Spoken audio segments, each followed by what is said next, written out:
7 macam perkara yang merusak akidah dan keimanan, merusak amal perbuatan yang sudah kita kerjakan, merusak sendi-sendi kehidupan sosial, pendek kata merusak segala hal di dalam kehidupan kita. Jauhilah olehmu 7 macam perkara yang merusak.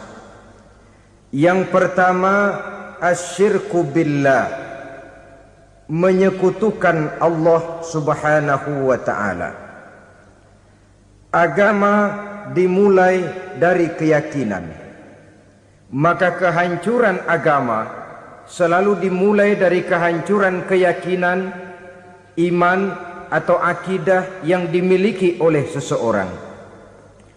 Dan untuk menghancurkan nilai-nilai iman yang kita miliki ini, orang rasanya tidak akan menghantam kita dengan peluru kendali. Orang tidak akan mengirimkan nuklir ke sini. Orang tidak juga akan mengirimkan satuan militernya ke sini.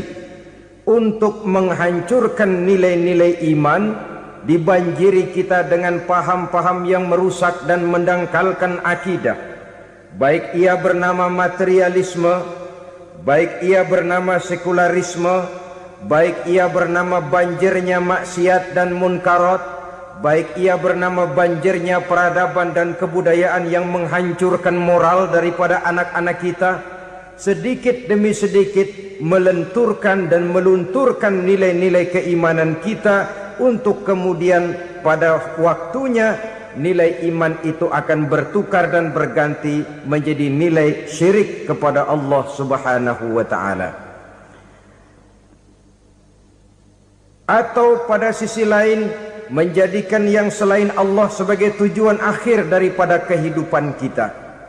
Sedangkan kita sama-sama maklum bahwa di dalam pandangan agama Islam, dosa yang tidak berampun, dosa yang terbesar, termasuk dalam kategori bapak moyangnya dosa, tidak lain adalah syirik, yakni menyekutukan Allah subhanahu wa ta'ala.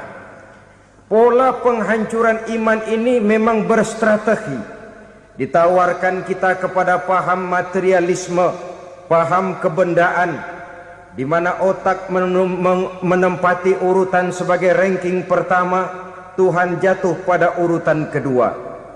Lalu menyusul kepada paham sekularisme, Allah dipisahkan dari seluruh kegiatan hidup ini, untuk pada gilirannya menjadikan yang selain Allah sebagai tujuan akhir daripada seluruh kegiatan hidup kita. Oleh karenanya, kewajiban menjaga nilai-nilai iman ini merupakan kewajiban yang mulia tetapi berat, tidak hanya untuk kita, tetapi juga bagaimana mewariskannya kepada anak-anak kita, generasi yang akan datang. Orang-orang tua bijaksana yang diceritakan di dalam Al-Quran, kalau sudah berpikir tentang anak-anaknya, pertanyaan yang paling mereka risaukan ialah, ma ta'buduna min ba'di. Anakku, kalau pada satu saat aku, ayahmu sudah tidak ada lagi di dunia ini, meninggalkan kamu semua, ma ta'buduna min ba'di, apa yang akan kamu sembah nak? Jikalau sekarang ayahmu masih mau ke masjid, masih mau melakukan rukuk dan sujud, masih beribadah menyembah Allah subhanahu wa ta'ala, kalau orang tuamu sudah tidak ada, ma ta'buduna min ba'di, masihkah engkau mau datang ke masjid? Masihkah engkau mau rukuk dan sujud? Masihkah engkau mau menyembah Allah subhanahu wa ta'ala? Pertanyaan ini yang dipikirkan oleh Nabi Yakub kepada putra-putranya. Pertanyaan ini yang diteruskan oleh Nabi Ibrahim kepada anak-anaknya. Pertanyaan ini yang diwariskan oleh generasi ulama'us salafus saleh kepada para generasi berikutnya. Bagaimana kita generasi sekarang?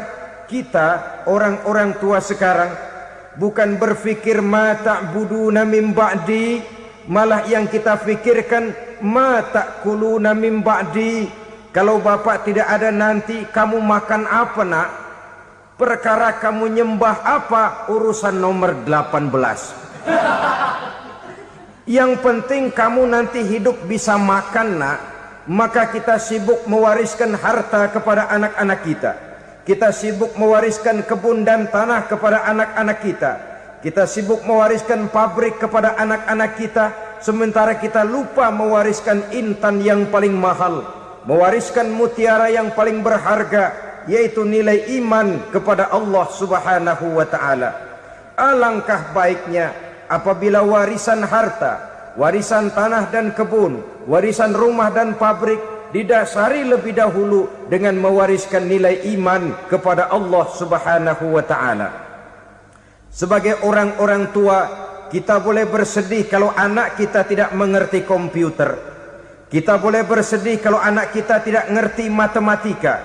Kita boleh bersedih kalau anak kita tidak mengerti bahasa Inggris. Tapi sewajarnya lebih bersedihlah kita orang tua jikalau mempunyai anak yang tidak kenal Allah sebagai Tuhannya, yang kemudian tidak mau rukuk dan sujud kepada Allah Tuhannya. Itulah kemalangan yang paling malang bila kita meninggalkan generasi yang tidak bertauhid kepada Allah Subhanahu wa ta'ala. Betapapun anak kita tidak ngerti komputer, saudara, paling-paling kerugiannya cuma kerugian dunia. Masuk dia ke alam barzakh, munkar nakir tidak akan sempat tanya kau belajar komputer apa tidak. Kumpul dia di padang mahsyar, malaikat juga tidak akan tanya matematikamu nilainya berapa. Yang ditanya kau kenal Allah, kau rukuk dan sujud kepadanya, kau pernah datang ke masjid. Oleh karena itu sekali lagi, menjaga nilai iman tidak hanya untuk kita, tetapi juga mewariskannya kepada anak-anak kita, generasi yang akan datang. Sungguh kemalangan yang paling besar apabila kita meninggalkan anak-anak kita. Mereka kita tinggalkan lemah ekonominya, itu tidak baik. Mereka kita tinggalkan lemah otaknya, itu pun akan membuat mereka tertinggal oleh yang lain. Tapi yang paling celaka, jikalau kita tinggalkan mereka dalam kondisi lemah imannya, rapuh akidahnya, tidak baik dan tidak betul keyakinan hidupnya. Oleh karena itu Nabi berpesan, jauhilah 7 perkara yang merusak. Yang pertama, syirik kepada Allah Subhanahu wa ta'ala. Menyekutukan Allah baik dalam ucapan, dalam keyakinan ataupun dalam perbuatan. Ini perkara pertama yang termasuk 7 perusak besar di dalam kehidupan. Kalau sudah jatuh kita ke lembah syirik, bagaimanapun banyak kebaikan yang kita kerjakan, berjiwa sosial, bertangan pemurah, gemar menolong orang lain, kalau memang dasarnya syirik, maka seluruh kebaikan kita akan hancur, tidak akan ada nilainya dalam pandangan Allah Subhanahu wa ta'ala. Dalam pandangan manusia mungkin kita dicatat sebagai orang sosial, gemar menolong orang lain, tidak berpangku tangan melihat orang yang mendapat kesulitan.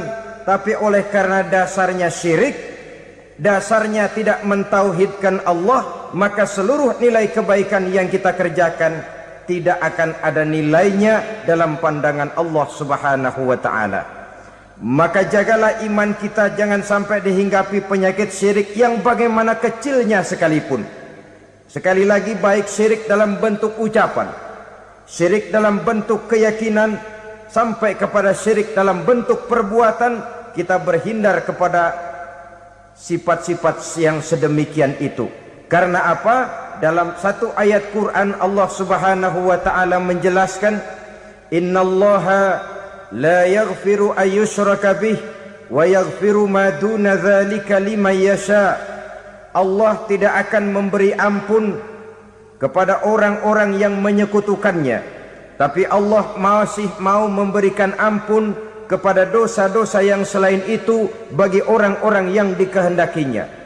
Dosa selain syirik, apabila kita bertaubat, Allah masih mau mengampuni. Tapi kalau sudah jatuh ke tempat syirik, itu sudah dosa yang tidak berampun. Taubatnya tidak lain melepas syirik, kembali kepada tauhid, berkeyakinan bahwa hanya ada Allah Subhanahu wa ta'ala, Tuhan satu-satunya, yang lam yalid walam yulad walam yakul lahu kufuwan ahad. tidak beranak, tidak pula diperanakkan, dan tidak satupun yang dapat menyerupai Tuhan Allah Subhanahu wa ta'ala. Saudara-saudara kaum muslimin rahimakumullah, bahwa kita di zaman sekarang memang tidak menyembah berhala, ya. Bahwa kita tidak berterang-terangan mengatakan Tuhan lebih dari satu, memang. Bahwa kita tidak berkeyakinan Tuhan itu punya anak atau diperanakkan, tentu. Tapi dalam perbuatan dan i'tiqad kita kadang-kadang jatuh tanpa kita sadari ke tempat yang bernama syirik ini.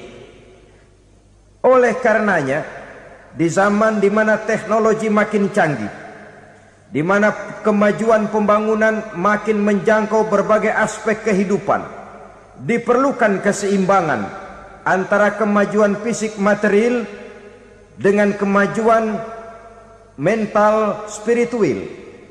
Apabila tidak ada keseimbangan, yang terwujud tentulah kepincangan, yang diawali dengan pincangnya cara kita berpikir, sehingga pada akhirnya akan mengarah kepada pincangnya cara kita berbuat dan bertindak di dalam kehidupan kita.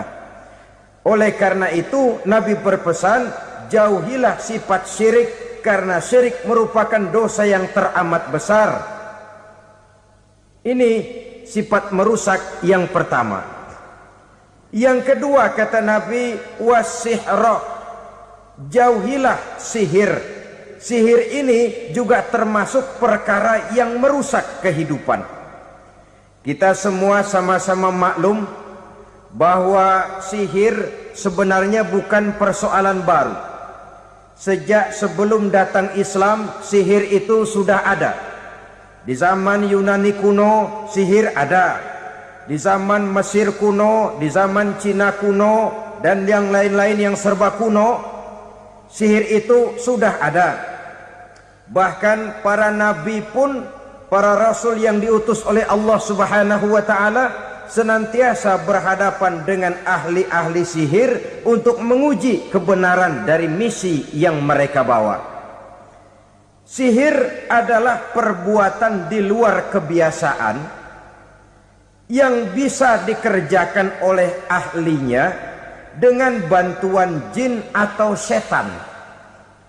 Hukum mempelajari sihir adalah haram, mengamalkannya lebih haram lagi. Sebab itu saudara-saudara, sihir merupakan perbuatan merusak yang harus kita jauhi. Ciri-ciri daripada perbuatan sihir, pertama, ia mengandung tipuan, bayangan khayal. Di zaman Nabi Musa misalnya, orang melihat tambang-tambang itu seperti ular. Nabi Musa melayangkan tongkatnya menjadi ular-ular besar yang memakan ular-ular kecil ciptaan tukang-tukang sihir Fir'aun tadi. Lalu sihir bisa terjadi dengan bantuan jin kafir atau setan. Kemudian ciri yang ketiga, sifatnya halus dan tersembunyi. Taruh kata ada seorang ahli sihir yang mempergunakan ayat-ayat Quran sebagai jompa-jampe, sebagai baca-bacaan, itu cuma sekedar kedok. Tujuannya tidak lain menjadikan agama sebagai ketok untuk membenarkan cara yang dimurkai oleh Allah Subhanahu wa ta'ala. Satu hadis yang diriwayatkan oleh Imam Bazar dan Tabrani, Nabi berpesan, laisa minna man tatayyara lahu au takahhana au tukuhhina lahu au sahira lahu. Tidak termasuk ke dalam golonganku, kata Nabi. Tidak termasuk umatku. Siapa mereka? Man tatayyara lahu, orang yang bertatoyur. Apa tatoyur itu? Dari kalimat toyaro, artinya terbang. Toir biasa diartikan dengan burung. Tatoyaro percaya kepada suara-suara burung. Man tatoyaro lahu, mempercayai, meyakini dengan benar-benar kepada suara beburungan. Kan suka ada itu, nah bunyi burung tuh, maling liwat. Maling liwat. Burung bunyi, maling liwat. Itu termasuk tatoyaro lahu, percaya kepada suara burung. Kan aneh kalau suara orang nggak dipercaya, suara burung malah dipercaya. Ada ustadz ceramah, kiai ngaji, nggak mau didengerin, burung dengerin bener. Nah, suaranya dari sebelah mana? Belah kulon. Nah, itu tandanya ano. Habis dihitung-hitung. Itu termasuk tatoyaro lahu. Au takahana, atau bertenung, au tukuhina, atau minta ditenungkan. Au sahiro lahu, atau melakukan perbuatan sihir, atau minta disihirkan. Laisa minna, tidak termasuk ke dalam golonganku, kata Nabi. Sehingga dengan demikian saudara-saudara, menghadapi sihir dengan sihir sekalipun termasuk perbuatan yang tidak diajarkan oleh agama. Kita kan mempelajari sihir untuk jaga diri, tidak apa-apa. Yang dilarang mengamalkannya, dilarang juga mempelajarinya. Sebab orang kalau sudah mengetahui, biasanya lalu terangsang untuk mencoba. Kalau percobaannya berhasil, biasanya terangsang untuk coba lagi dan coba lagi. Pada akhirnya ketagihan, lalu beralih menjadi profesi, apalagi itu nanti bisa mendatangkan hasil uang. Saudara-saudara kaum muslimin rahimakumullah, kita manusia makhluk nyata, kita hidup di alam nyata, terikat oleh sunnatullah, causality. Oleh karenanya bagi kita keyakinan yang penuh, keikhlasan di dalam bertuhankan Allah, penyerahan diri sepenuhnya hanya kepadanya, itu sudah merupakan obat penangkal yang sangat ampuh agar kita tidak terkena penyakit-penyakit yang dibuat oleh setan dan para pembantunya. Sehingga beberapa ayat Quran mengajarkan, misalnya a'udzu bikalimatillahi tammati min syarri ma khalaq, atau bismillazi la yadurru ma'asmihi syai'un fil ardi wala fis sama, dengan menyebut nama Allah yang tidak bisa mendatangkan bahaya sedikit pun, dari baik yang datang dari langit maupun yang datang dari bumi. Jiwa yang kosong dari keyakinan yang penuh kepada Allah, jiwa yang penuh was-was dan ragu-ragu, itu yang mudah terserang oleh penyakit-penyakit yang dikerjakan oleh para tukang-tukang sihir, yaitu oleh setan dan seluruh para pembantunya. Kemudian hadis kedua yang diriwayatkan oleh Imam Ibnu Hibban, Nabi bersabda, la yadkhulul jannata mudminu khamrin wala mu'minu bisihrin wala qati'u rahmin. Tidak masuk surga. Ini Nabi yang bilang, tidak masuk surga. Siapa itu? Pertama, mudminu khamrin, orang yang berkekalan dalam mabuk. Selalu mudminun itu sudah menjadi perbuatan rutinnya, tidak kapok-kapoknya, teler seumur hidup. Mudminu khamrin, tidak masuk surga orang yang selalu bermabuk-mabukan. Yang kedua, wala mu'minu bisihrin, orang mukmin tapi main sihir. Ini juga oleh Nabi diperingatkan, tidak akan masuk surga orang mukmin tapi suka main sihir. Wala qati'u rahmin, dan tidak juga orang yang memutuskan silaturahmi. Tiga macam manusia yang diperingatkan Nabi tidak akan masuk surga: orang yang selalu mabuk, orang mukmin yang main sihir, dan orang yang memutuskan silaturahmi. Saudara-saudara kaum muslimin rahimakumullah.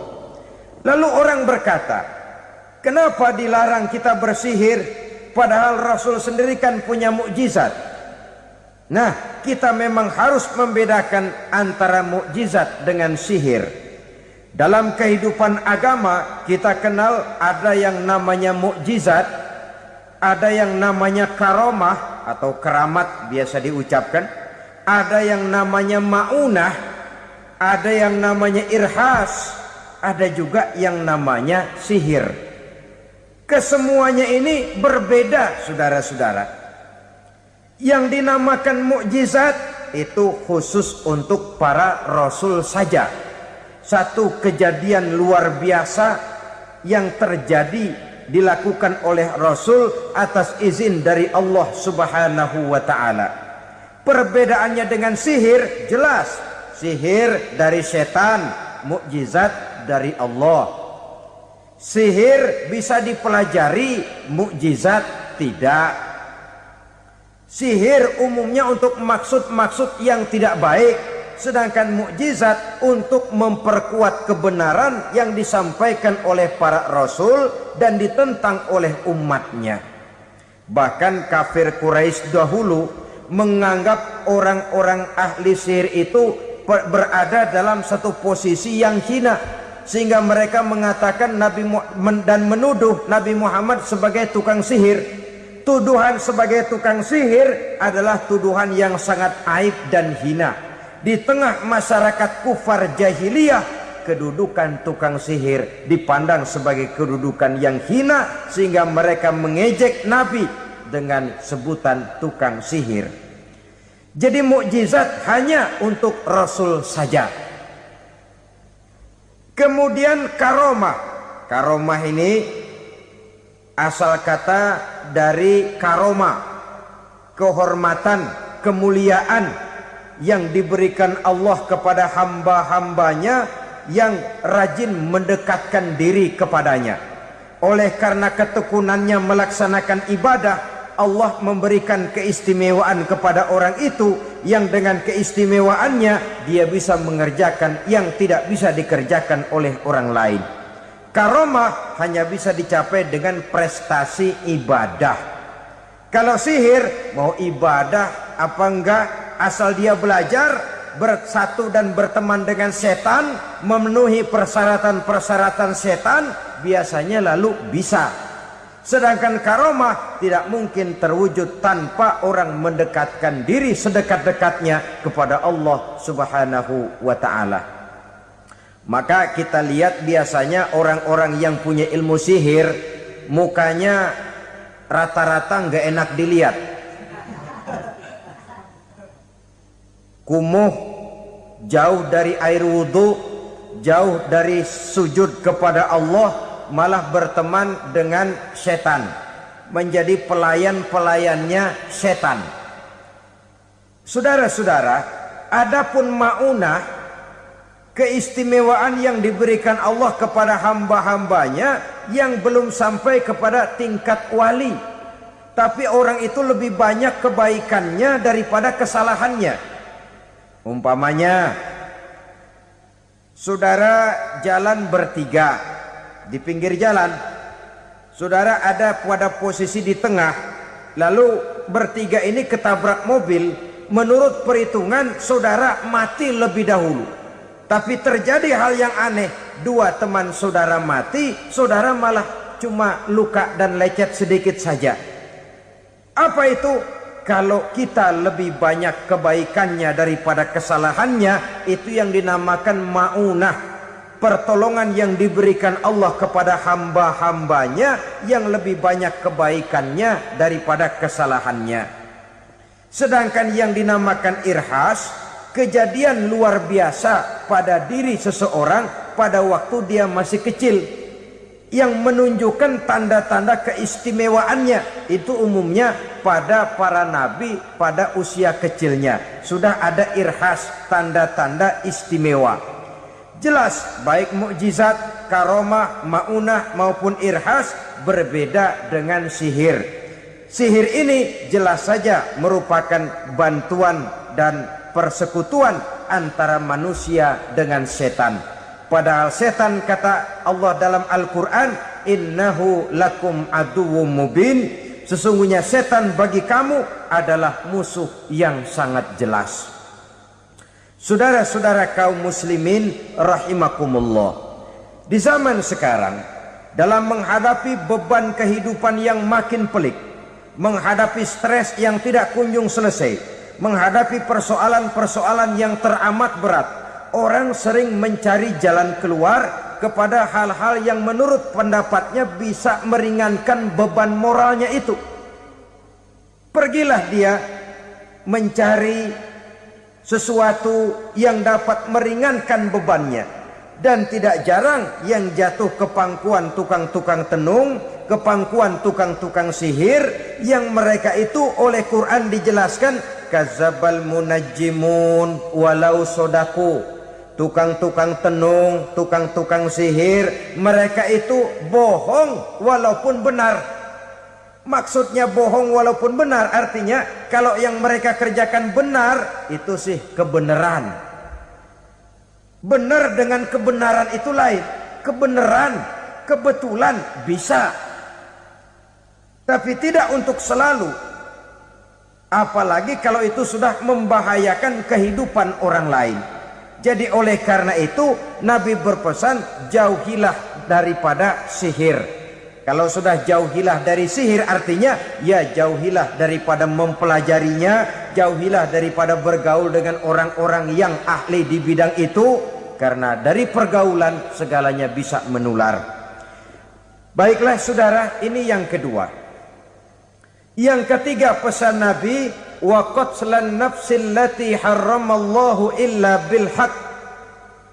Membunuh orang lain dengan cara yang tidak benar. Membunuh orang yang diharamkan oleh Allah Subhanahu wa taala untuk melakukannya kecuali dengan alasan yang benar. Kita tahu Islam adalah agama damai. Sesuai dengan namanya, ia tidak dikembangkan dengan pedang dan kekerasan. Ia dikembangkan dengan keteladanan dan tuntunan moral. Oleh karena Islam bukan agama kekerasan, Islam pun tidak mementingkan dan mengajarkan kekerasan kecuali dengan alasan yang benar dan bisa dipertanggungjawabkan. Membunuh dengan sengaja, menghilangkan nyawa orang lain tanpa alasan yang bisa dibenarkan adalah merupakan dosa besar dan satu di antara 7 perkara yang bisa mendatangkan kerusakan dalam kehidupan dan yang hendaknya harus kita jauhi. Saudara-saudara kaum muslimin rahimakumullah, beberapa waktu yang lalu di sebuah kota kecil yang indah bernama New Auckland.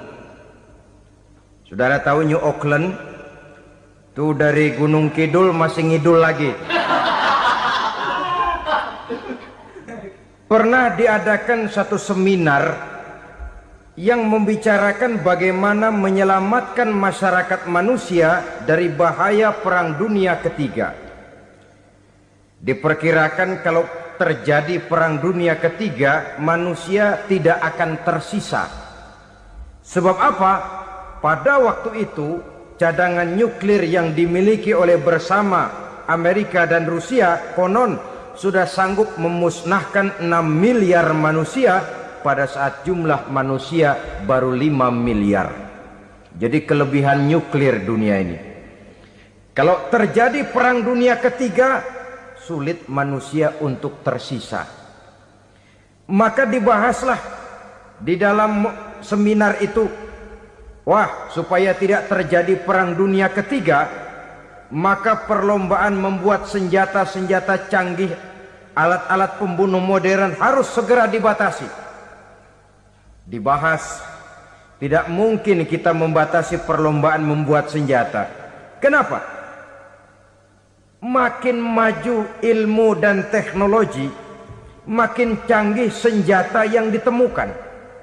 Atom sudah meningkat menjadi nuklir, nuklir sudah meningkat menjadi neutron, dan kita tahu bom yang bernama neutron ini bom yang cukup membunuh tanpa perlu merusak.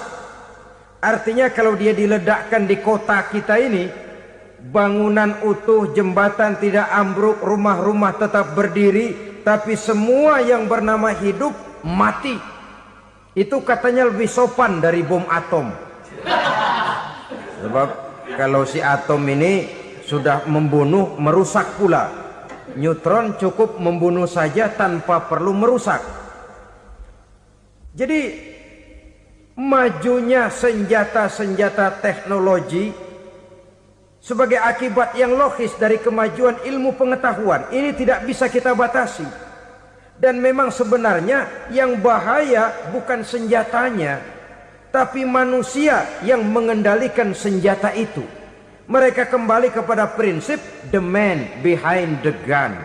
Bukan senjatanya yang bahaya, tapi manusia yang mengendalikan senjata itu yang bahaya.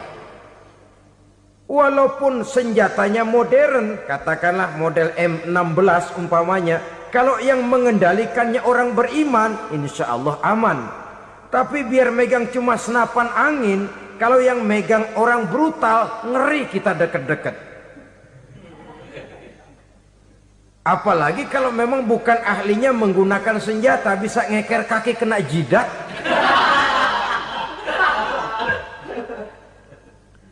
Mereka kembali kepada prinsip lama yang tetap baru.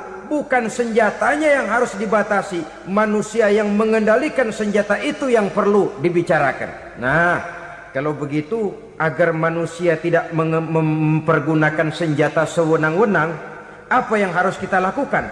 Ya, manusianya harus bermoral. Ya, tapi moral yang mana? Di dunia ini banyak ajaran tentang moral. Itu pun mudah saja. Di sini kan kita undang saja ahli dari berbagai agama untuk membicarakan konsep perdamaian menurut agamanya masing-masing. Baik, setuju itu? Setuju.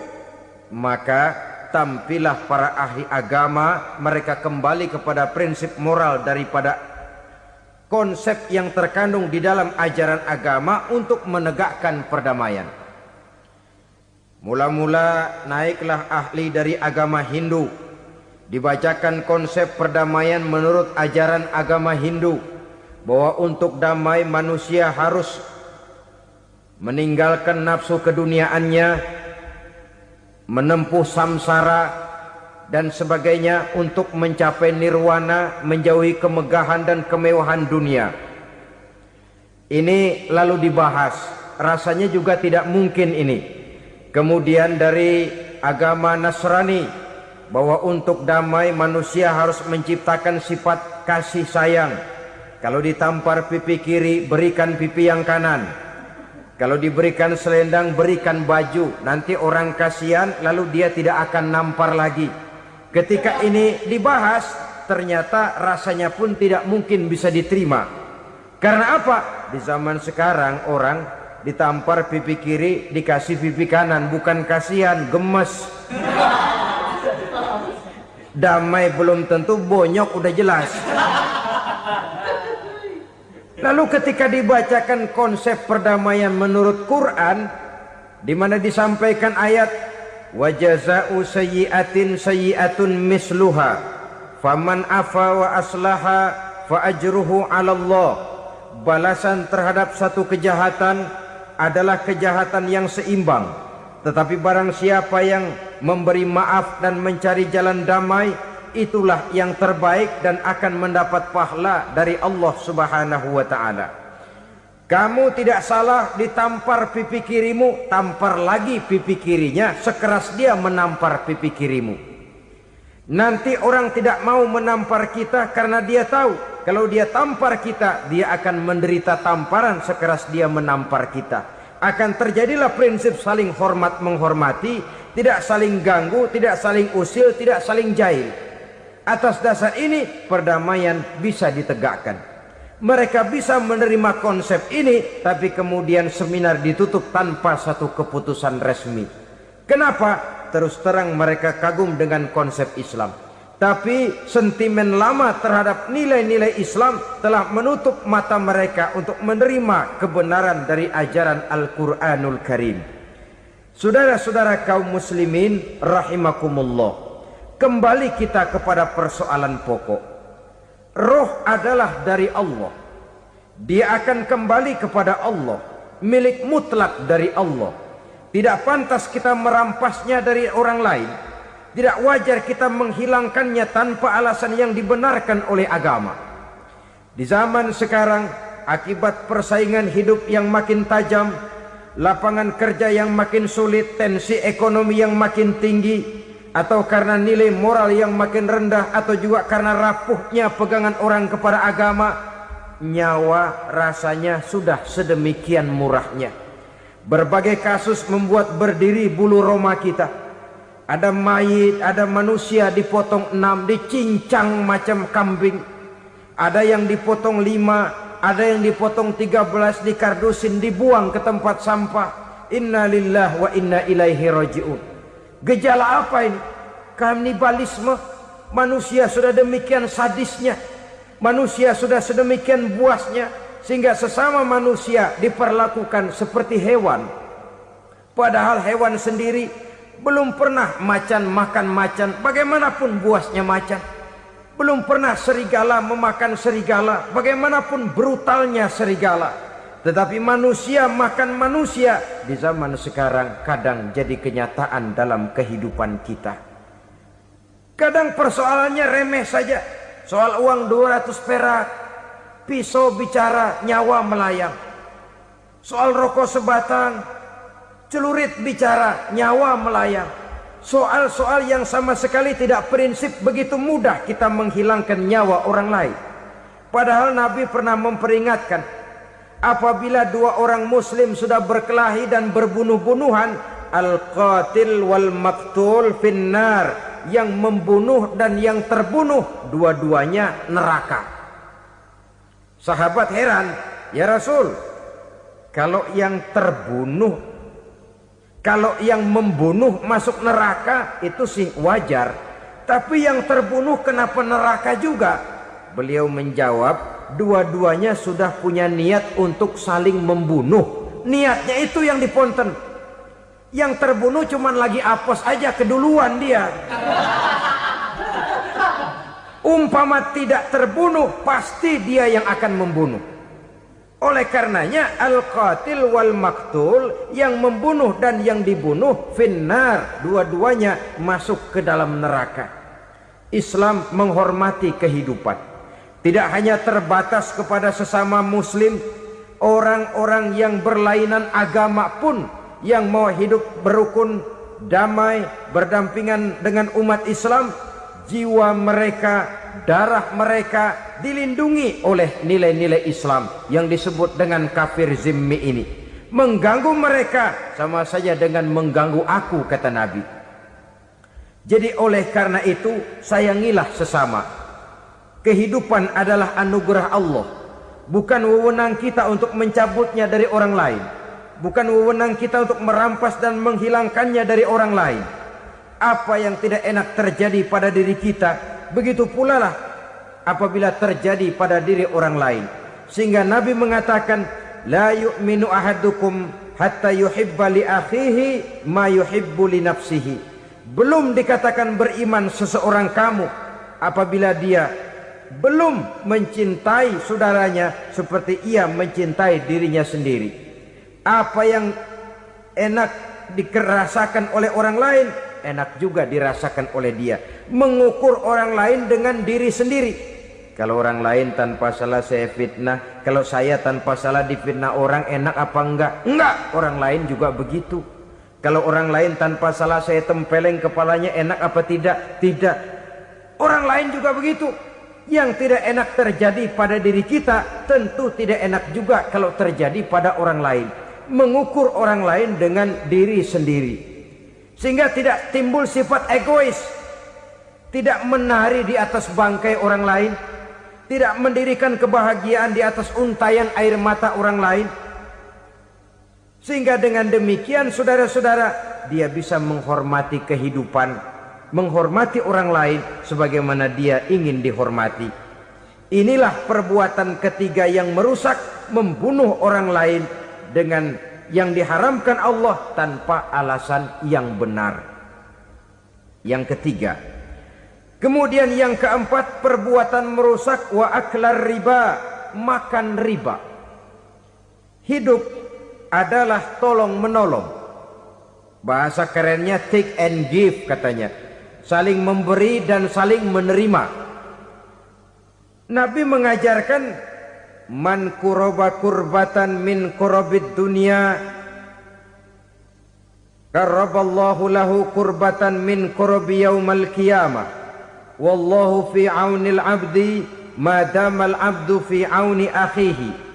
Siapa yang meringankan beban dari beban-beban yang dirita seseorang di dalam kehidupan dunia, Allah akan meringankan bebannya daripada beban-beban yang harus dipikulnya di hari kiamat nanti.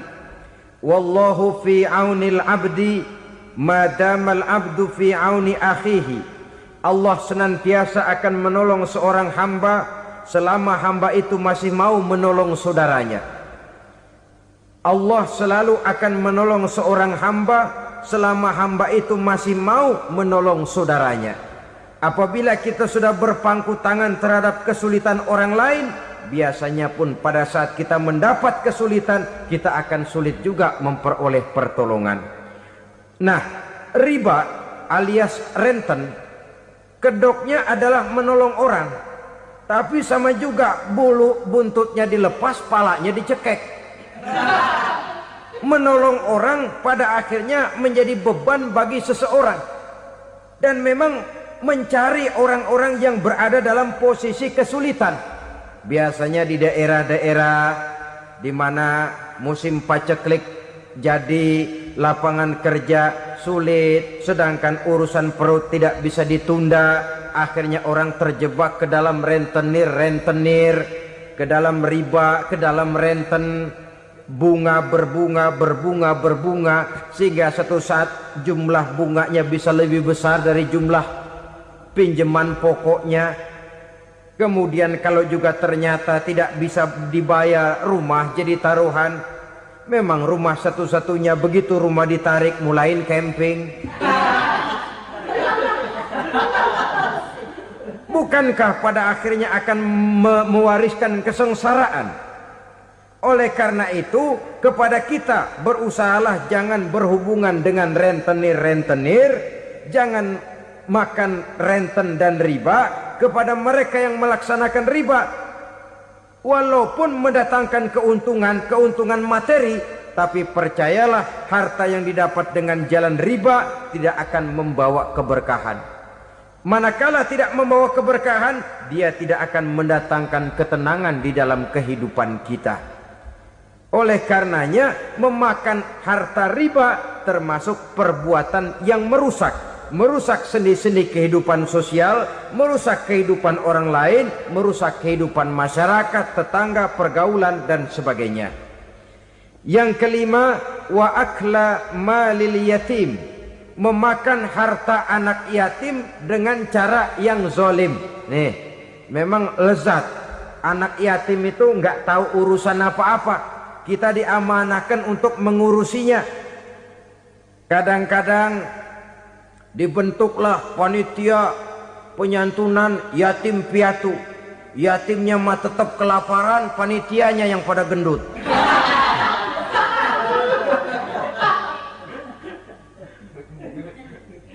Padahal memakan harta anak yatim termasuk perbuatan dosa besar.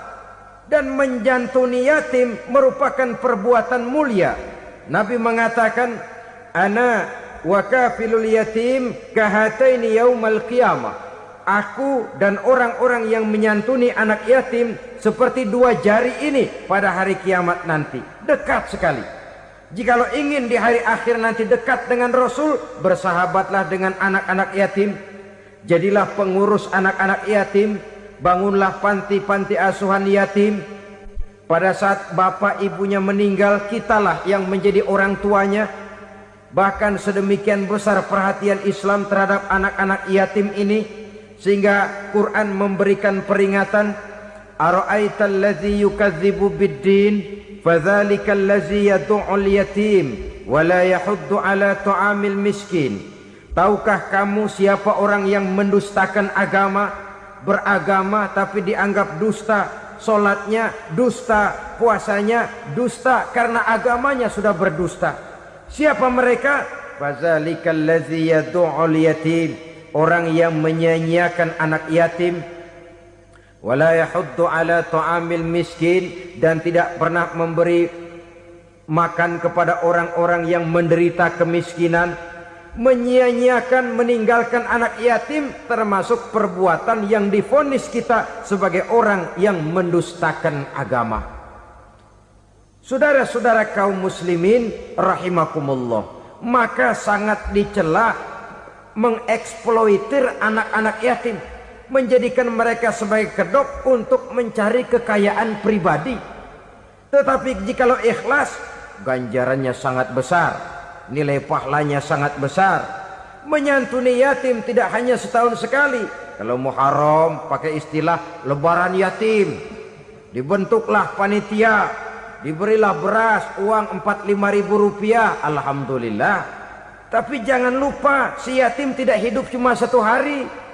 Dia tidak hidup cuma di bulan Muharram saja, dia hidup 12 bulan dalam setahun.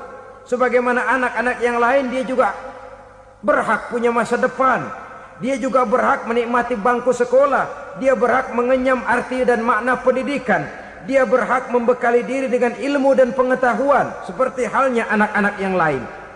Maka kita yang diberikan keluasan oleh Allah, ingatlah itu, bersahabatlah dengan anak-anak yatim, santuni mereka. Perkara setahun sekali di bulan Muharram, alhamdulillah, itu bagus, bin Thayyib alias baik. Tapi tentu dan tentu sekali lagi, si yatim tidak hanya hidup di bulan Muharram. Dia hidup 12 bulan dalam setahun, 24 jam dan di dalam sehari. Oleh karenanya, menyia-nyiakan mereka pada saat posisi kita memang mampu akan memojokkan kita dalam satu posisi di mana kita dianggap sebagai orang yang mendustakan agama, memakan harta anak yatim dengan cara yang zolim. Bapaknya udah meninggal, kebunnya lebar, anaknya dikelecehin.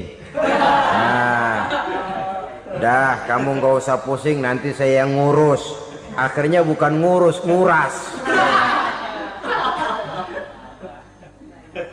Si yatim mungkin tidak tahu bahwa dia disia-siakan, haknya diambil, miliknya dizolimi. Tapi Allah yang akan membalasnya dengan seadil-adilnya. Maka makan harta anak yatim biasanya balasannya tokcer bin paten. Nggak banyak selang tempo itu, nggak percaya cobain dah. Nyobain aja kan nggak bayar, umpama. Memakan harta anak yatim dengan cara yang zolim, ganjarannya biasanya kontan. Kenapa? Ratapan si miskin, untayan air matanya, jeritan kepedihan hatinya, membuka pintu langit, permohonannya diijabah, getaran hatinya didengarkan oleh Allah. Maka balasannya biasanya kontan, spontan, tidak menunggu waktu terlalu lama. Itu di dunia, belum lagi di akhirat nanti. Bukankah dalam riwayat Mi'raj diceritakan Nabi melihat di neraka itu orang perutnya sebesar rumah? La haula wala quwata. Itu perut kayak rumah, bagaimana jalannya tuh orang? Dan memang gak jalan, diseret-seret oleh malaikat di neraka itu. Hancur perutnya, amburadul itu perut. Berantakan isinya, dibulatkan lagi, diseret lagi, hancur lagi, dibulatkan lagi. Sampai Nabi tanya, orang itu begitu berat siksanya kenapa ya Jibril? Itu Muhammad, waktu di dunia dulu rakus banget makan harta anak yatim. Begitu vonisnya, begitu menyedihkan nasibnya di akhirat. Tapi di dunia pun ketidakberkahan itu sudah membayangi kehidupannya. Oleh karena itu, kepada saudara-saudara yang mendapat titipan anak yatim, berbahagialah, karena semulia-mulia rumah adalah rumah yang di dalamnya ada anak yatim yang disantuni. Sehina-hina rumah adalah rumah di mana di dalamnya ada anak yatim yang disia-siakan. Begitu kata Nabi kita.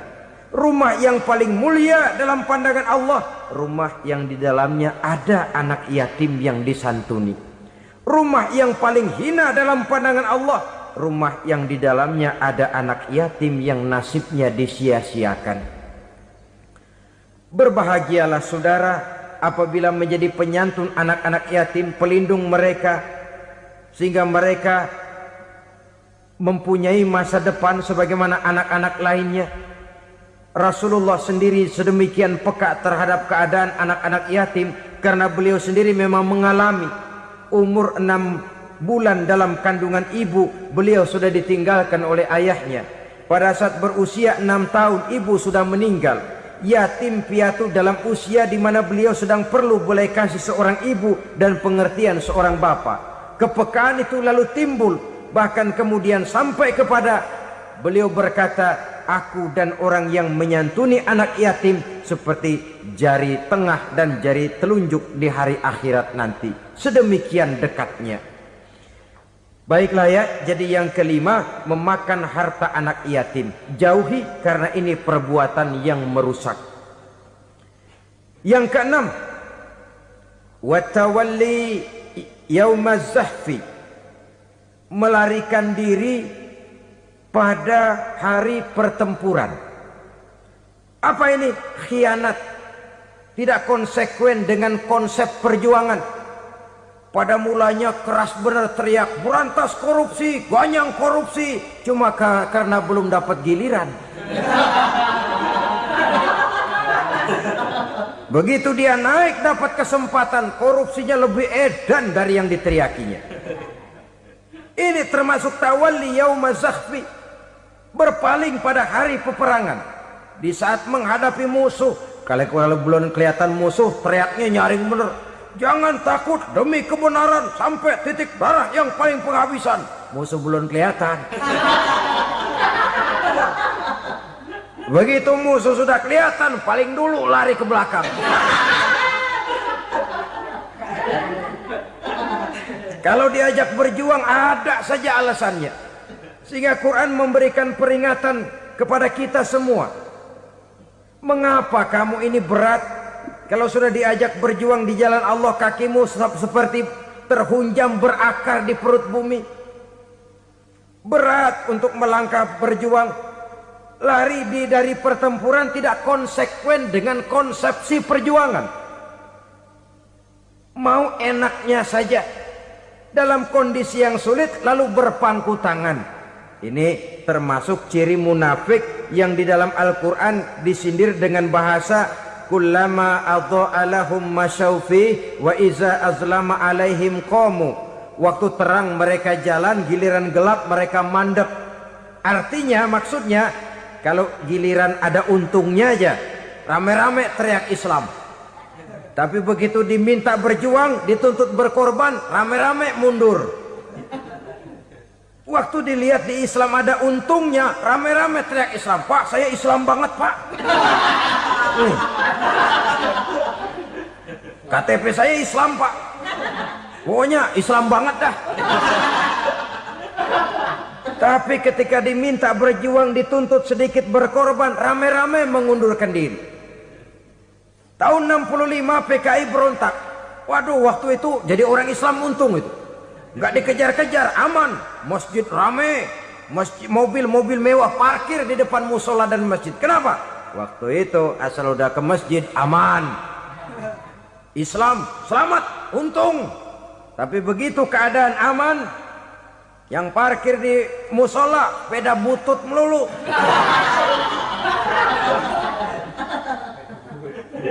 Waktu terang mereka jalan, waktu gelap mereka berhenti.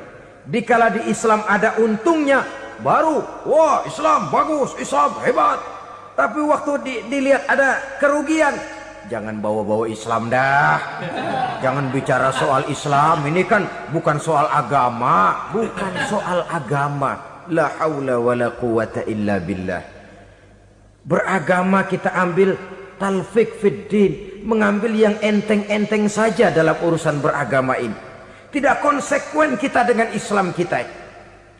Seolah kita mau memilih mana yang terasa cocok sama selera kita, kita teriak Islam. Beratan aja dikit, rame-rame berpaling. Itu termasuk tawalli yaumaz zahfi. Para pengkhianat, mental-mental hipokrit yang tidak mau konsekuen menghadapi segala bahaya.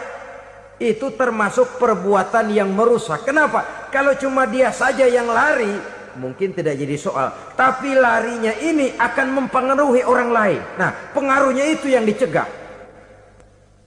Sebab kalau satu sudah mulai lari, yang lain mulai ngelirik. Ketika yang dilirik kemudian tidak ada reaksi, dia akan ikut lari. Artinya apa? Seorang muslim harus konsekuen dengan konsep perjuangannya, dengan keyakinan keagamaannya, dan tidak memilih yang enak-enak saja di dalam kehidupan beragama. Lari dari pertempuran, bermental khianat, mengkhianati agama, merupakan satu di antara sifat yang merusak. Terakhir saudara, wa qazfal muhsanatil ghafilatil mu'minat, menuduh perempuan baik-baik yang tidak tahu menau tentang tuduhan yang dituduhkan kepadanya, menuduh perempuan mukmin yang baik-baik yang tidak tahu menau tentang tuduhan yang dilakukan kepadanya. Fitnah lebih bahaya daripada pembunuhan. Orang yang tidak salah bisa hancur namanya, orang yang berniat baik bisa ambruk perjuangannya oleh karena fitnah.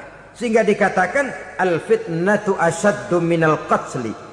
Fitnah lebih bahaya daripada pembunuhan.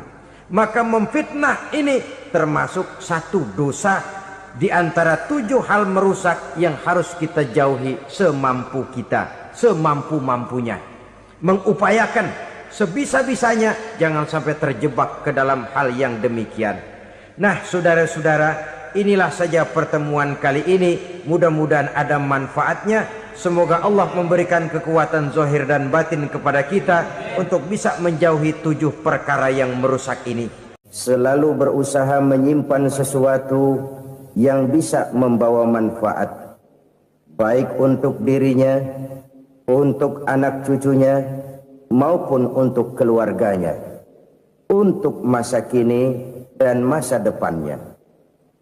Kadang simpanan itu berbentuk uang, kadang berupa tanah, lain saat berbentuk pabrik, dan lain sebagainya. Sementara masa depan yang paling pasti adalah akhirat.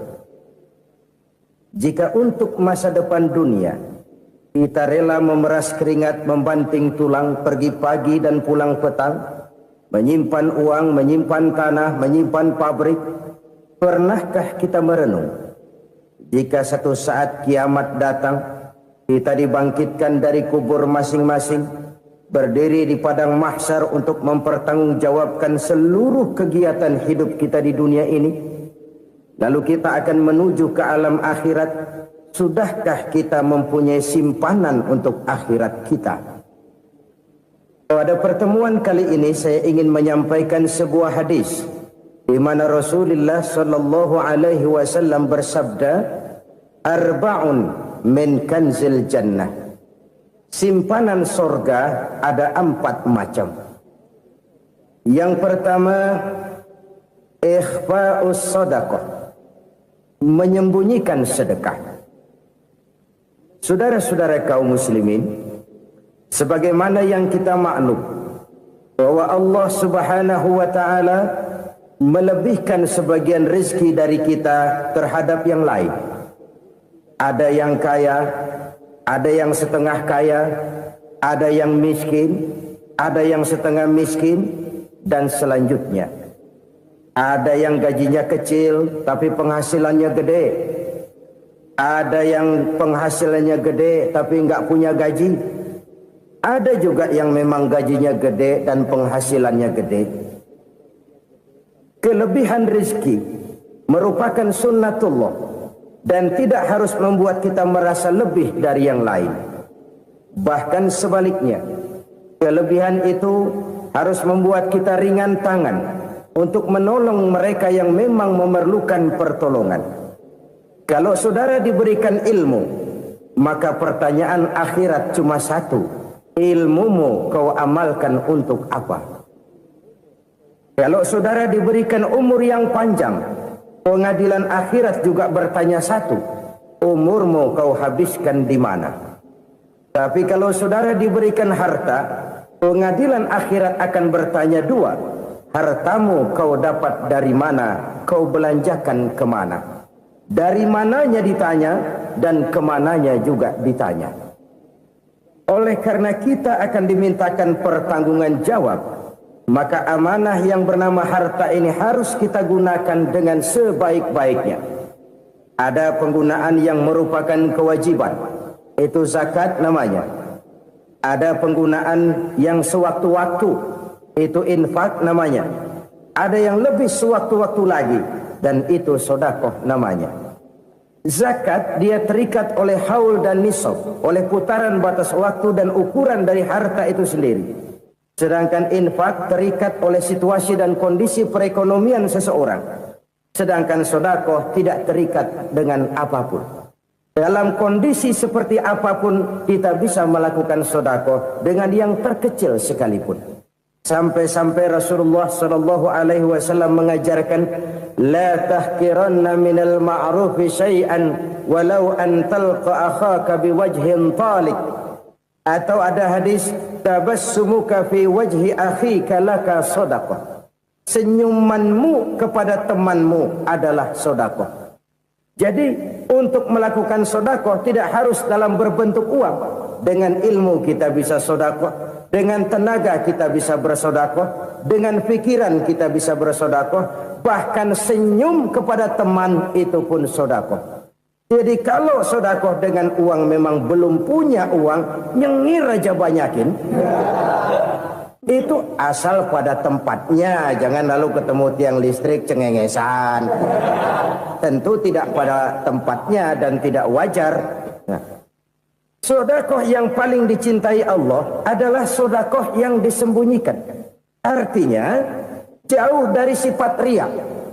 Kan kadang-kadang ada orang sedekah itu disebutkan namanya. Apa tidak bagus? Kalau memang niatnya ikhlas, ya bagus-bagus saja. Untuk memberikan sugesti kepada yang lain. Di Fulan bin Fulan nyumbang sekian, diumumkan. Boleh kalau niatnya untuk memberikan rangsangan kepada yang lain supaya dia menyumbang lebih besar dari orang tadi. Tapi kalau itu mendatangkan riya, maka sedekah yang paling dicintai Allah adalah sedekah yang disembunyikan. Tangan kiri saja tidak tahu apa yang diberikan oleh tangan kanan. Sedekah yang dilakukan dengan ikhlas akan merupakan perbendaharaan surga, tersembunyi dari pandangan orang lain, tidak seorang pun tahu. Karena memang sikap yang baik adalah melupakan kebaikan dan mengingat kesalahan. Itu salah satu ciri orang bahagia. Orang yang selalu mengingat kesalahannya dan berusaha melupakan segala kebaikannya. Kalau dia akan berada kebaikan, dia tidak bisa ikut, dia merasa rugi karena dia merasa belum pernah berbuat baik. Tapi kalau akan melakukan kesalahan baru, dia ingat kesalahan yang sudah-sudah, sehingga terhalang baginya untuk melakukan satu kesalahan baru. Demikianlah saudara-saudara, bahwa Allah melebihkan rizki sebagian kita dari yang lain, agar terjadi tolong-menolong dalam kehidupan ini. Jadi kesenjangan yang nature, kesenjangan yang alami, itu sunnatullah. Ada yang kaya, ada yang miskin, ada yang kelas menengah. Nah, kenapa lalu sekarang kita berusaha mengentaskan kemiskinan? Oleh karena adanya kesenjangan struktural. Kalau yang kaya bisa semakin kaya, kenapa yang miskin tidak bisa naik jadi ikut sedikit kaya? Sebab pada dasarnya Islam adalah agama yang sejak turunnya sudah berupaya memerangi kemiskinan. Bahkan dikatakan kemiskinan itu mendekatkan kepada kekufuran. Orang kalau miskin udah dekat banget sama kafir. Gampang menjadi kafir. Berapa banyak saudara-saudara kita yang oleh karena soal perut, oleh karena soal materi, terpaksa meninggalkan dan menanggalkan akidahnya. Menjual petunjuk yang diberikan Allah dengan kesenangan dunia yang cuma sebentar ini. Na'udzubillah, thumma na'udzubillah. Jadi makin kita sembunyikan satu sedekah, semakin banyak perbendaharaan kita di surga. Sedekah yang paling dicintai Allah adalah sedekah yang disembunyikan. Malahan ada seorang sufi, dia punya kebiasaan kalau pergi sholat Jumat dia bawa uang, itu uang dia taruh di bawah tikar masjid. Dia niat sedekah kepada siapa saja yang nemuin itu duit. Maksudnya apa? Supaya yang nemuin nggak tahu siapa yang punya duit. Demikian dia saking ingin menyembunyikan sedekahnya.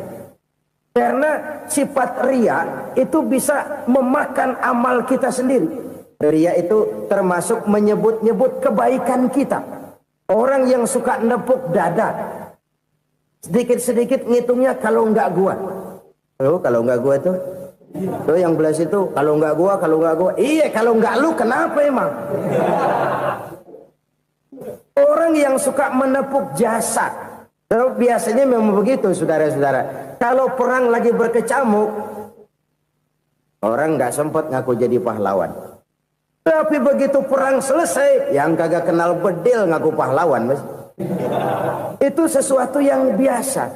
Oleh karenanya, orang-orang yang ikhlas dalam bersedekah, disembunyikannya sedekah itu, Allah cinta betul. Malahan ada hadis memberikan jaminan, inna sadaqatal mar'il muslimi tazidu fil umri wa tadfa'u mitatas su'i. Sesungguhnya sedekahnya seorang mukmin tazidu fil umri, bisa menambah umur panjang. Wa tadfa'u mitatas su'i, dan menyelamatkan manusia dari mati secara su'ul khatimah. Jadi siapa yang kepengen panjang umur, banyaklah sedekah. Yang bosan hidup, pelit terus. Sedekah menambah panjang umur dan menyelamatkan manusia dari mati secara su'ul khatimah. Pak, katanya umur itu nggak bisa ditambah, nggak bisa dikurangin. Kapan? Kalau ajal sudah datang. Wa idza jaa ajaluhum la yastakhiruna sa'atan wa la yastaqdimun. Kalau ajal datang tidak bisa dimajukan, tidak bisa dimundurkan. Itu kalau ajal sudah datang. Tidak bisa lagi umur ditambah dikurangi, sudah datang. Tapi kalau belum datang, itu kan haknya Allah. Mau ditambah, mau dikurangi, hak prerogatif Allah. Sebagai pencipta manusia, Allah maha kuasa dan maha mampu. Sedekah ini menambah panjang umur dan menyelamatkan manusia dari mati secara su'ul khatimah. Orang mati kan sama ya, kondisinya mati, nggak nafas. Tapi hakikat mati kan lain-lain. Ada yang mati itu husnul khatimah, baik akhirnya. Misalnya lagi ngaji mati, lagi sholat mati, lagi sedekah mati. Ini yang dinamakan dengan husnul khatimah, baik di akhirnya. Sebaliknya ada yang su'ul khatimah, jelek di akhirnya. Ini yang jadi catatan akhir. Lagi nyekek botol, mampus. Lagi banting kartu, modar. Su'ul khatimah, jelek pada akhirnya. Sedekah menyelamatkan manusia dari mati secara su'ul khatimah. Dan kita semua kepengen mendapat husnul khatimah, jauh dari su'ul khatimah. Oleh sebab itu yang bisa menyelamatkan kita dari penyakit itu antara lain adalah sedekah yang disembunyikan, yang dikerjakan dengan ikhlas karena Allah, tidak karena kepengen dipuji orang, tidak karena ingin dikatakan orang pemurah. Sebab orang dermawan itu orang yang memberi tanpa harus diminta. Kalau masih harus diminta, ya belum dermawan namanya, masih harus diminta. Kalau nggak diminta ya tulus, lolos, polos. Saudara-saudara kaum muslimin rahimakumullah. Harta adalah amanat dan akan kita pertanggungjawabkan. Allah melebihkan rizki sebagian kita dari yang lain agar kita saling tolong menolong, bantu membantu. Nabi janjikan siapa yang meringankan beban saudaranya muslim di dunia, Allah akan meringankan bebannya di akhirat nanti. Sebuah jaminan dari baginda Nabi. Si orang yang kita bantu barangkali tidak bisa membalas, Allah yang akan membalas lewat jalan lain yang tidak pernah kita sangka-sangka. Ada orang tanya, Pak, ini ada orang nyumbang masjid sambil marah-marah, bagaimana? Saya bilang sumbangannya aja ambil, marahnya jangan. Marahnya jangan diambil, itu urusan dia. Saudara-saudara kaum muslimin rahimakumullah. Umat Islam ini kan umat yang punya potensi besar. Kadang kita merenung, kenapa kadang-kadang pembangunan masjid kok lambat sekali? Kalau hotel hari ini peletakan pertama, bulan depan peresmian. Supermarket hari ini peletakan batu pertama, minggu depan peresmian. Tapi kalau sudah yang namanya masjid, kadang-kadang peletakan batu pertama sekaligus jadi batu terakhir. 3 tahun, 4 tahun, campur nebar jalak di jalanan, duit dijaring kayak ikan sepat. Apa tidak ada orang Islam yang kaya? Banyak. Apa tidak ada pengusaha muslim yang jadi konglomerat? Ada. Lalu yang belum banyak itu yang komit terhadap nilai-nilai agamanya. Akhirnya kita jatuh jadi umat yang lemah. Belum ada pengusaha konglomerat muslim buka pabrik supermi cap beduk misalnya umpamanya atau pabrik kecap cap sorban supaya identitas keislamannya sedikit kelihatan. Kita jatuh jadi umat yang lemah karena potensi tidak terinventarisir dengan baik. Kita ini ibarat kompor yang cuma matengin nasi orang lain. Potensi kita dimanfaatkan oleh orang lain. Ukhuwah Islamiyah kita baru terbatas kepada silaturahmi.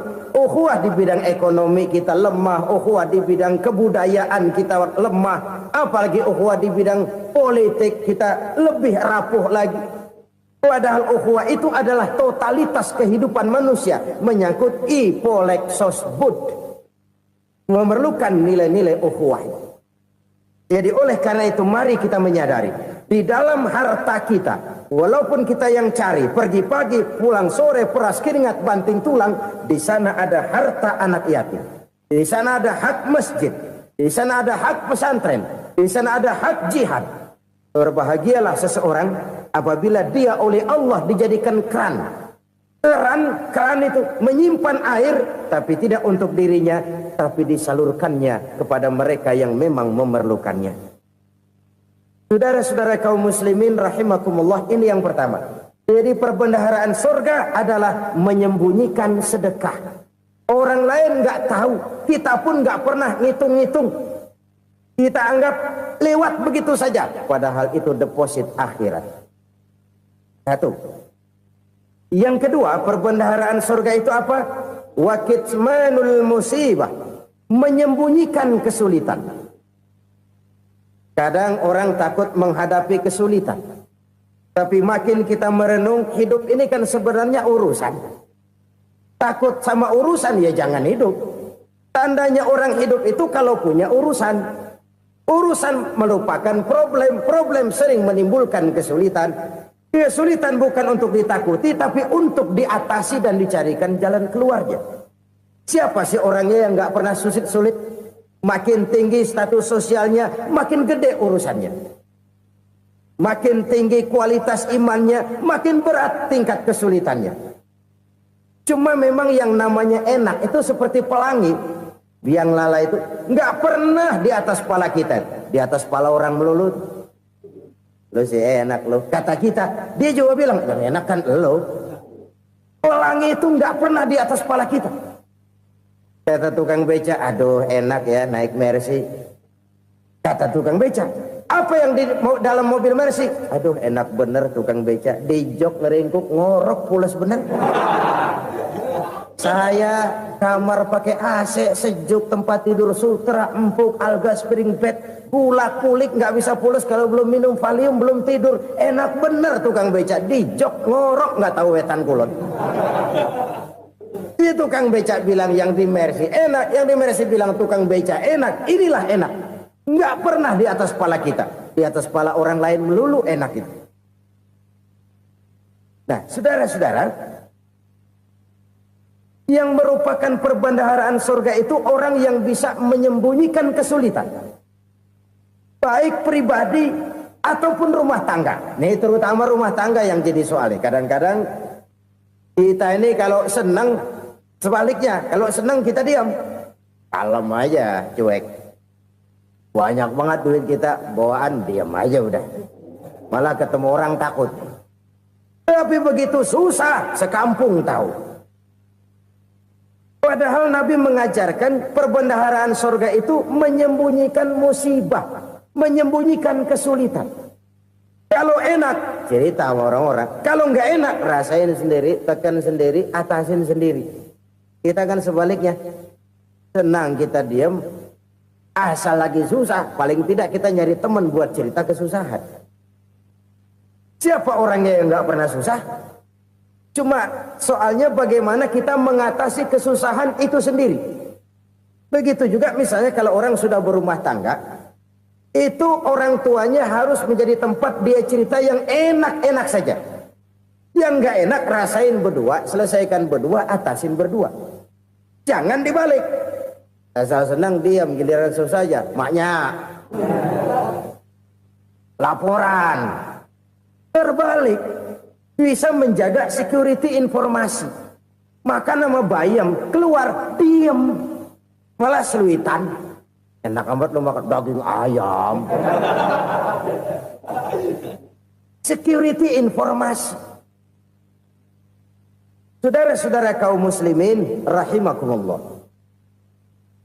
Ujian yang terberat itu yang pernah diberikan kepada para nabi, para rasul, para aulia, para ulama. Makin tinggi keimanan, makin berat bentuk kesulitan. Ayo saya kemukakan satu contoh saja.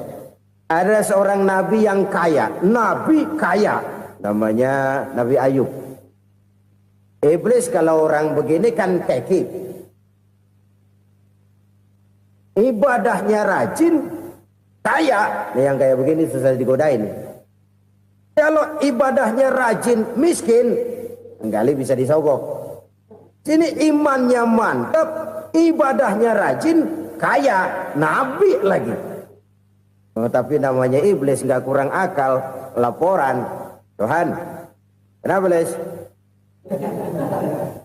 Ya ini bahasa saya, bahasa Qurannya sih nggak gitu. Itu hambamu yang namanya Ayub, dia rajin ibadah cuma karena dikasih kaya aja. Coba kasih miskin dia, berhenti dia sembahyang. Ah, kamu bisa aja. Saya tahu Ayub itu hambaku yang ikhlas. Saya buktiin Tuhan, silahkan. Dibuktiinlah, iblis turun ke alamin. Yang mula-mula dia lakukan, dia rusak sawah ladang Nabi Ayub. Dia binasakan binatang ternak Nabi Ayub. Sehingga dalam waktu singkat, jatuhlah Nabi Ayub dari orang paling kaya jadi orang paling miskin.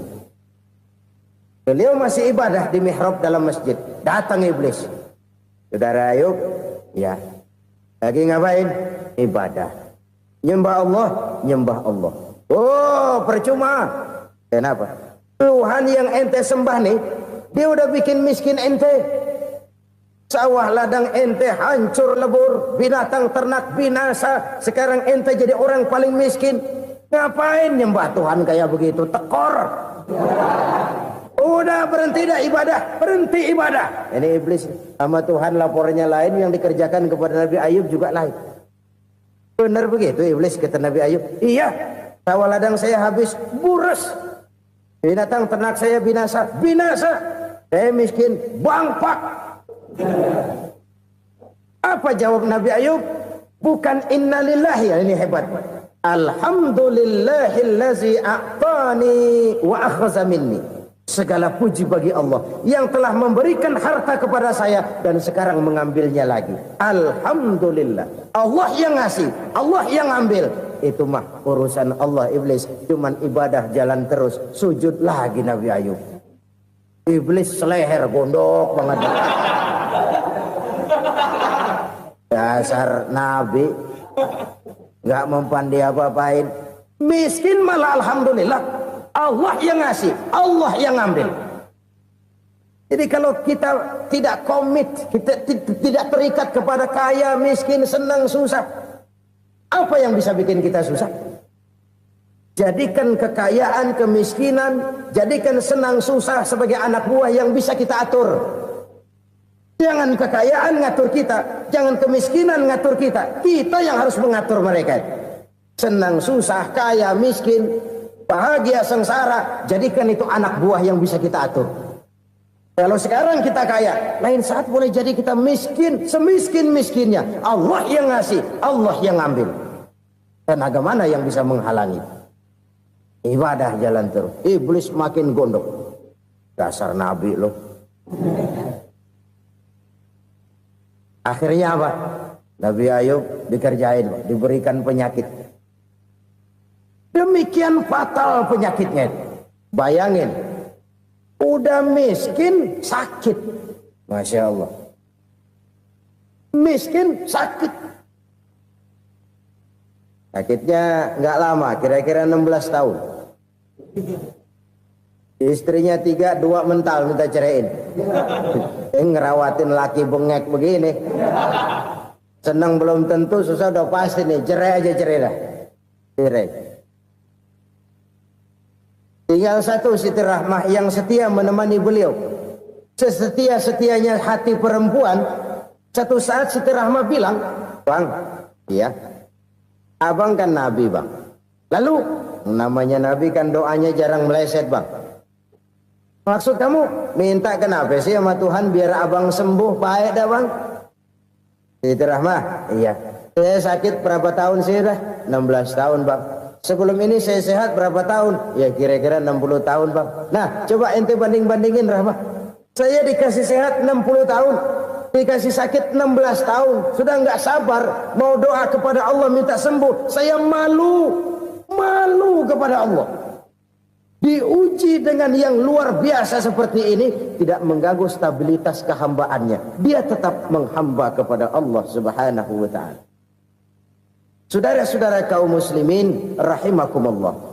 Kunci menghadapi kesulitan itu apa? Allah jelaskan dalam satu ayat, "Wa basyiris sabirin alladzina iza asabathum musibah qalu inna lillahi wa inna ilaihi raji'un." Gembirakan orang-orang yang sabar. Siapa mereka itu? Yang apabila mendapat musibah mereka kembali kepada keyakinan dasar, segalanya dari Allah dan segalanya akan kembali kepada Allah. Ini konsepsi dasar dari sikap muslim dalam menghadapi berbagai kesulitan. Segalanya dari Allah, segalanya akan kembali kepada Allah. Kalau ini sudah kondisi dasarnya, maka kita akan lapang menghadapi kenyataan bagaimanapun pahitnya. Apakah itu namanya miskin? Apakah itu namanya sakit? Bahkan maut sekalipun. Maut sekalipun. Segalanya dari Allah, segalanya akan kembali kepada Allah. Ini sikap hidup, bukan sekedar ucapan. Kita kadang-kadang menjadikannya sebagai ucapan. Mulutnya sehingga berhenti, innalillahi wa inna ilaihi raji'un, tapi nangisnya terus gerung-gerungan. Bukan itu, ini kesadaran moral. Kalau segalanya dari Allah, segalanya kembali kepada Allah, kan sebenarnya cuma nunggu giliran. Hari ini saya nyembayangin dia, entah hari apa saya disembayangin orang. Hari ini saya antar dia ke kubur, entah hari apa orang nganterin saya ke kubur. Hari ini saya tahlilkan dia, entah nanti kapan orang tahlilkan saya. Segalanya dari Allah, segalanya akan kembali juga kepada Allah. Oleh sebab itu saudara-saudara, kesulitan bukan untuk ditakuti. Kesulitan justru untuk diatasi, dicarikan jalan keluarnya. Dan tidak ada orang yang tidak pernah mendapat kesulitan. Tidak ada. Semakin tinggi status sosial, semakin tinggi kualitas keimanan, semakin besar juga tingkat kesulitan. Hanya saja bagaimana cara kita mengatasinya. Dan Al-Quran menyatakan, "Inna ma'al usri yusra." Di balik kesulitan itu pasti ada kemudahan. Roda itu berputar. Karena itu Rasulullah sallallahu alaihi wasallam mengingatkan kepada kita, "Ta'arraf ila Allahi fir raha ya'rifka fis syiddah." Ingatlah kepada Allah di waktu kamu senang, supaya Allah ingat kepada kamu di waktu kamu susah. Kalau waktu senang kita ingat kepada Allah, kita susah, Allah tidak akan meninggalkan kita. Tapi kalau waktu senang kita jauh dari Allah, sujud tidak sempat, dengan masjid jauh, ketika senang kita lupakan Allah. Nanti begitu kita susah, Allah lupakan kita. Dan itu menyakitkan. Oleh karena itu orang-orang tua kita dulu bilang, kalau lagi sehat ingat-ingat lu bakal sakit nanti. Kalau lagi kaya ingat-ingat satu saat kita bakal jatuh miskin. Bahkan kalau lagi muda ingat-ingat kita bakal tua. Dan yang terpenting, kalau lagi hidup ingat-ingat kita bakal mati. Saudara-saudara kaum muslimin rahimakumullah. Jadi yang kedua yang merupakan perbendaharaan surga, menyembunyikan musibah. Saudara-saudara kaum muslimin rahimakumullah. Hal ketiga yang merupakan perbendaharaan surga adalah wasilatur rahmi. Orang yang suka bersilaturahmi. Sebagaimana yang kita maklum bahwa manusia adalah makhluk yang disebut zon politika. Makhluk sosial yang tidak mungkin hidup sendiri-sendiri. Betapa dan siapapun kita memerlukan orang lain. Bodoh betul manusia kalau tinggal di tengah masyarakat tapi tidak mau bermasyarakat. Merasa hebat sendiri, pintar sendiri, gagah sendiri, kaya sendiri. Mungkin kalau mati juga ngubur sendiri. Jangankan kita di sini. Di sorga saja Nabi Adam waktu sendirian bengong melulu, mondar mandir. Allah tegur dam sepidam. Ya ini kalau bahasa saya. Iya Tuhan sepi ini nggak ada coret-coretan pisan ini. Diciptakan Siti Hawa baru anteng Nabi Adam. Itu di sorga. Cobalah. Umpamanya saudara tinggal di Jakarta nih. Kayak bener. Apaan aja di Jakarta punya saudara dah. Jembatan Semanggi ambil. Monas buntel bawa pulang. Hotel-hotel ambil semua. Cuman tinggal di Jakarta sendirian. Apa enaknya? Betapa dan siapapun kita perlu orang lain. Tidak ada seorang pun yang bisa memenuhi kebutuhan hidupnya secara sendiri-sendiri. Nah, Islam telah menyelamatkan manusia dari ras diskriminasi. Mengikat manusia dengan persaudaraan yang berlandaskan kepada akidah. Karena itu dianjurkan bersilaturahmi. Bahkan Nabi menyatakan, Man arada ayyubsata lahu fi rizkihi wa yunsa'a fi atharihi falyasil rahimah. Siapa yang kepengen diluaskan rezekinya dan dipanjangkan usianya, banyaklah ia bersilaturahmi. Siapa yang kepengen dimudahkan rezekinya, hendaknya ia banyak bersilaturahmi. Kalau banyak teman, kesulitan kan paling tidak ada tempat cerita. Udah susah, sendirian kita pikirin diri, nggak ada tempat tukar pikiran. Cepet banget sama bengek. Dilawan sendiri. Nah, secara makro kita bisa berkata, tidak mungkin ada kemenangan kalau tidak ada kekuatan. Tidak ada kekuatan kalau tidak ada kesatuan dan persatuan. Tidak mungkin ada kesatuan dan persatuan tanpa semangat silaturahmi. Kalau umat Islam mau menang, dia harus kuat. Kalau umat Islam mau kuat, dia harus bersatu. Kalau umat Islam mau bersatu, dia harus membudayakan silaturahmi ini. Bahkan sampai-sampai kata Nabi, kalau bisa cari nilai tambah. Apa? Silman qata'ak. Bersilaturahmilah kau kepada orang yang marah denganmu. Masya Allah, indahnya ajaran agama kita. Orang yang marah pun kepada kita, kata Nabi, kalau bisa bersilaturahmilah kepadanya. Kepada orang yang marah itu. Di situ nilai tambah. Cuman jujur nih hadis, ngucapinnya gampang, ngamalinnya yang berat banget. Orang marah sama kita disuruh silaturahmi, ada apa malu? Lu marah, ada gua marahan lagi. Tunggu pikirin. Saudara-saudara kaum muslimin rahimakumullah. Tapi ini yang diajarkan, bahkan ini yang dicontohkan oleh baginda Rasul. Bagaimana begitu mudah